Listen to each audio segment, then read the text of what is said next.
अस्सलाम वालेकुम दोस्तों। तो हमारे पास है एयरबड्स प्रो 1। इससे पहले वीडियो में मैंने आपको चेक करवाए थे एयरबड्स प्रो 2, जो कि ये वाले एयरबड्स प्रो 2 मैंने आपको चेक करवा दिए थे इससे पहले वीडियो में। कीमत भी आपको मैंने बता दी थी। तो ये है एयरबड्स प्रो 1, जिनका बजट ज़्यादा नहीं है, कम बजट में वो अच्छी चीज़ लेना चाहते हैं तो ये बहुत ही कमाल है। तो चले मैं आपको ये चेक करवा देता हूँ।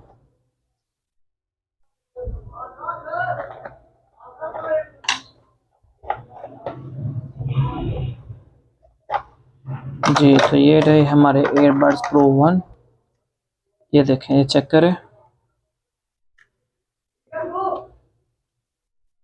ये बहुत ही आपको सस्ते रेट में मिलेंगे जोई स्टोर से। इसके साथ आपको मिल जाती है एक डाटा केबल, देखिए चार्जिंग केबल आपको इसके साथ ही मिलेगी। तो ये अगर आप लेना चाहते हैं जोई स्टोर से तो आपको मिलेंगे सिर्फ और सिर्फ 900 रुपये में। वैसे तो ये मार्केट में सेल हो रहे हैं 1000-1200 के रेट में आपको मिल जाते हैं मार्केट से।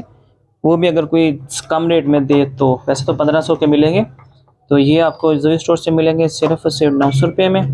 और एयरबड्स प्रो 2 के जैसा कि मैंने आपको मेरे पहले चेक करवा दिए थे, तो वो आपको मिलते हैं जोई स्टोर से सिर्फ और सिर्फ 1500 रुपये में। अगर आप 900 रुपये वाले लेना चाहते हो तो एयरबड्स प्रो 1 मिलेंगे, 1500 में लेना चाहते हो एयरबड्स प्रो 2 मिलेंगे आपको। तो अगर ये ख़रीदना चाहते हैं जोई स्टोर से तो आपको कमेंट्स में लिंक मिल जाएगा, तो वहाँ से आप डायरेक्ट जोई स्टोर से ये बाय कर सकते हो।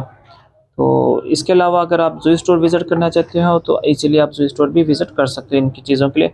इसके अलावा भी काफ़ी ज़्यादा मज़ीद चीज़ें हैं। इसके अलावा रोनिन के ब्लूटूथ मैंने आपको पहले चेक कराए थे एयरबड्स, इनके रोनिन के एयरबड्स जो मैंने चेक करवाए थे वो आ जाते हैं 5500 रुपये में। अगर आप सस्ते में लेना चाहते हो ये दोनों आइटम आपके लिए बहुत ही ज़्यादा अच्छी हैं, क्योंकि इससे कम रेट में अच्छी चीज़ आपको मेरे ख्याल से नहीं मिलेगी, पूरे पाकिस्तान में नहीं मिलेगी, क्योंकि है ही नहीं। मैंने भी यानी कि काफ़ी ज़्यादा एयरबड्स सेल किए, तो ये कम रेट्स में आपको बहुत ज़्यादा अच्छे मिल जाएंगे। तो आप जोई स्टोर भी विज़िट कर सकते हो। इसके अलावा कमेंट्स के नीचे आपको कमेंट्स में भी यानी कि लिंक मिल जाएगा। कमेंट्स में आप लिंक को देखें और क्लिक करें और आप ये बाय इजीली कर सकते हो।